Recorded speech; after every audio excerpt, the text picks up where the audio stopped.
അപ്പൊ ഈ സമയം ഞാൻ ഉറങ്ങിയില്ല, പിന്നെ ഉറങ്ങൂല. വീട്ടിൽ പോയാൽ തന്നെയാണ് ഈ സമയം ഞാൻ ഉറങ്ങിയിരിക്കണം.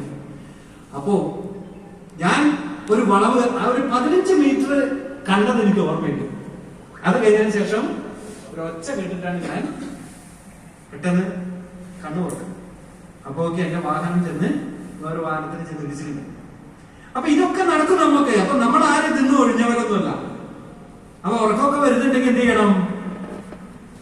കിടന്നുറങ്ങാൻ എന്നല്ലാതെ വേറൊരു വഴിയും ഇല്ല. അതേപോലെ തന്നെ ലോങ് ഡ്രൈവ് ഉപയോഗിക്കുന്ന ആൾക്കാർ എന്ത് ചെയ്യണം? ഇപ്പം ഒരു സുപ്രഭാതത്തിൽ വീട്ടിന്റെ ചുറ്റുമട്ടത്ത് അങ്ങോട്ട് ചമ്മട്ടങ്ങാടിയിലോ അല്ലെങ്കിൽ കോട്ടക്കലങ്ങാടിയിലോ ഓടിക്കണമല്ലോ. ഓരോരു രാവിലെ ടൂർ തീരുമാനിക്കും. എന്നിട്ട് പറയും നേരെ ഊട്ടി, അടുത്ത ദിവസം എന്നിട്ട് ബാംഗ്ലൂര്. ഇങ്ങനെയുള്ളവർ ചെന്ന് എവിടെയാണ് പെടാറ്? മിക്കവാറും ഉറങ്ങിയിട്ട് അപകടത്തിൽ പെടാറുണ്ട്. അതും ഭയാനകമായ അപകടത്തിലാണ് പെടാറുള്ളത്. അപ്പൊ ഇന്നലെ നടന്ന അപകടം അതാണെന്ന് എനിക്ക് തോന്നുന്നു. ഇന്നലെ രാവിലെ ഉപ്പടയിൽ നടന്നതോ അപകടം അത് തന്നെയാണെന്ന് തോന്നുന്നു. എന്തായാലും അപകടം എന്ന് പറയുന്നത് ഒരിക്കലും നമുക്ക് ഒഴിവാക്കാൻ പറ്റില്ല. അതിനെ മനസ്സിലാക്കി അതിൽ നിന്ന് ഒഴിഞ്ഞു മാറാൻ വേണ്ടി ശ്രമിക്കുക.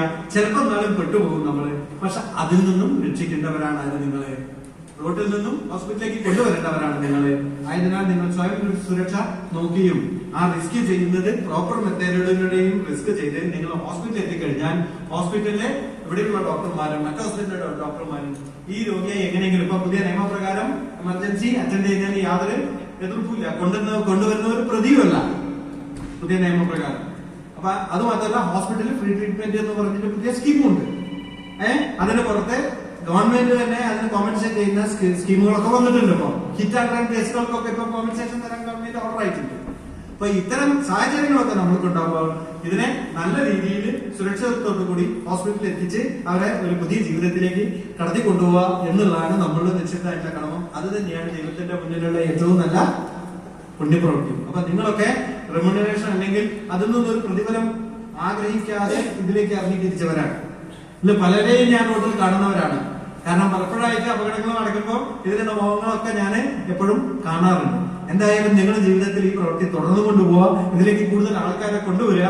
കൂടെ തന്നെ നിങ്ങൾ സ്വയം സുരക്ഷിതനായി ഈ പറഞ്ഞ പോലെ ട്രയാങ്കിൾ മറക്കണ്ടായി. റോഡില് ഇറങ്ങുകയാണെങ്കിൽ 50 മീറ്റർ ദൂരം ഈ ട്രയാങ്കിൾ വെച്ചിട്ട് വേണം നിങ്ങൾ റോഡിലേക്ക് റെസ്ക്യൂ പ്രവർത്തനത്തിന് ഇറങ്ങാൻ.